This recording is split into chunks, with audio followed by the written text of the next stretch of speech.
Hi, I'm James Dunn. Welcome to the Inside Network.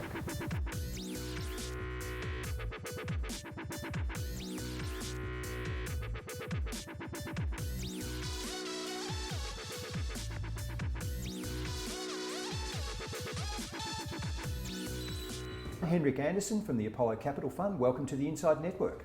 Thank you for having me. Henrik, take us back to the very start of how did Bitcoin start? Yeah, Bitcoin started in 2008, 2009, just at the financial crisis, the GFC. And it was an independent currency separated from the state. And it was based on cryptography that has been developed over the previous decades. And Bitcoin is limited in supply, so it has a very special inflation schedule, which means that banks or governments cannot print more of it, which is very powerful. What do you see as Bitcoin's ultimate role or function? Yeah, Bitcoin is emerging as a digital gold, a form of digital representation of a commodity that is scarce like gold. With Bitcoin, you can transfer it easily to anyone in the world very fast, and just like gold, is limited in supply. It seems like there's a lot of digital currencies in the marketplace these days, but do you see Bitcoin as the first, the biggest and the best? Well, it's the first one. It's about 10 years old and it's still the biggest ones. But there are a lot of interesting crypto assets out there. Today there are over 5,000 different crypto assets out there. We think some of them will have long-term value.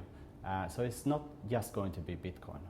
Given the current market turmoil, it's interesting to ask how Bitcoin is performing. Is it holding its value while other assets fall? These times are a good test for any asset. Yeah, that's right. Bitcoin is still up around 7% so far this year, while equity markets are down around 15%. And looking throughout the history of Bitcoin and crypto assets, they have been uncorrelated to other markets like equities, bonds and commodities. Of course, we have to see what the correlation is going forward to other assets, but so far it's fairly independent from other equities and currencies. One of the things that's most intriguing about Bitcoin is the question of who set it up. So who actually is this person or entity that invented the whole protocol and the entire thing? Yeah, he or she called themselves Satoshi Nakamoto, but we don't really know who it is. But the powerful thing with Bitcoin is that we don't need to know who it is. It's based on open and free software that we all can verify.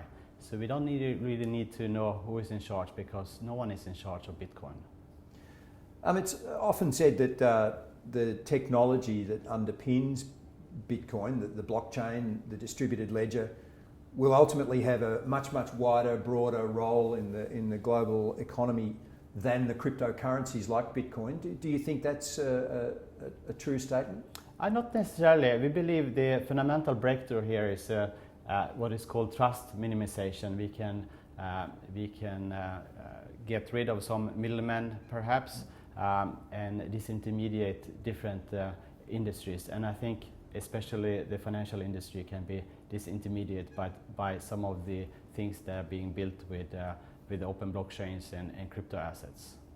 Let's go to the creation of Bitcoin. What exactly is the mining of Bitcoin?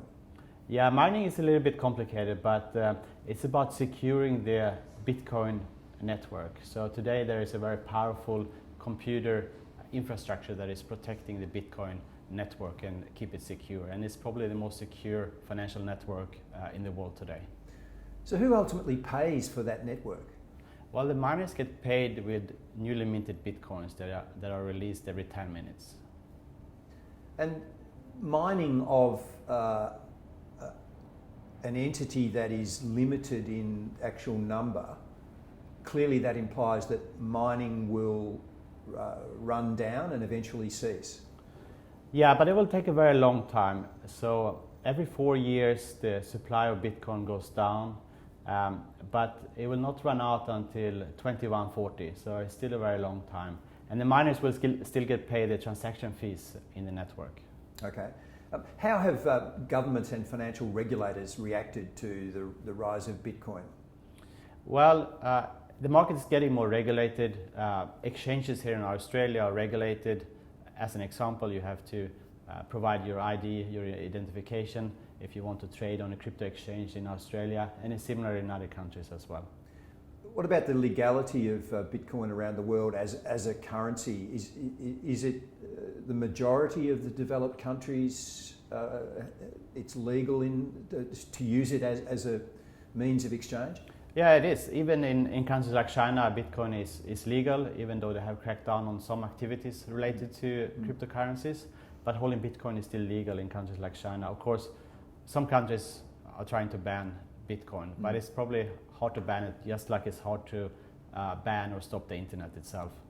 How can investors use cryptocurrency assets in their portfolios? What attributes can crypto bring to a diversified portfolio? Yeah, Bitcoin and crypto assets has a very high volatility, but they're also uncorrelated, meaning they are not dependent on other assets in a portfolio. So they can be used, we believe, as diversification in a portfolio.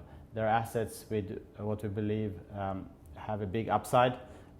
So if you put a small percentage in crypto assets, you could gain some of the upside while not having to risk too much.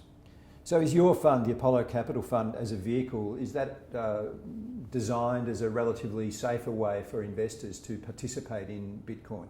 Yes, I believe so, because it can be hard to handle the security and trading of cryptocurrencies yourself. We actively research this area and run a diversified portfolio of different cryptocurrencies. What range of investments does the Apollo Capital Fund have? Is it just in cryptocurrency assets? That's right, we only invest in crypto assets, but we run a diversified portfolio of different crypto assets, and we have around 20 different crypto assets in our portfolio at the moment. Do you have a normal cash holding? We adjust the cash holding depending on the outlook on the crypto market. We are coming out of a crypto bear market after the big rally in 17. Crypto markets fell down in 18, and we believe they are on the way up again. Last year our fund returned around 30%. With an asset like Bitcoin and cryptocurrency in general, it's obvious that a lot of investors don't yet understand it or trust it, but what do you think would be needed before investors generally saw crypto as a fully fledged asset class that they should have a look at? Yeah, look, crypto assets are still emerging. It's a relatively new asset class. It's 10-year-old and it's relatively small compared to other assets. It's currently around $200 billion, so it probably have to grow a lot before it can really be considered a new asset class. But I believe we will get there. Every year we have seen growth in the crypto space, and it's been the best performing asset class the last 10 years, the last 5 years, and the last 3 years as well, and the last 1 year. So it's continued to grow, and more investors are interested to put some crypto assets in their portfolios.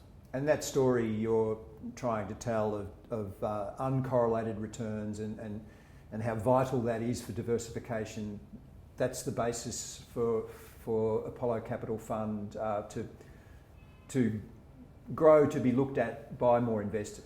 I believe so. It's very attractive for many investors to include something that is not correlated but still have a lot of upside, especially in this market if you're looking for a hedge to your portfolio.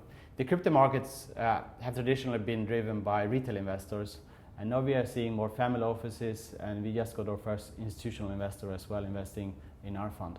And is what they said they were looking for, the holy grail of non-correlated assets? Yeah, if you can put 1 or 2% of your assets in something like crypto, you can participate in the upside, but you don't have to risk too much. Henrik, thank you very much for your time. Thank you so much.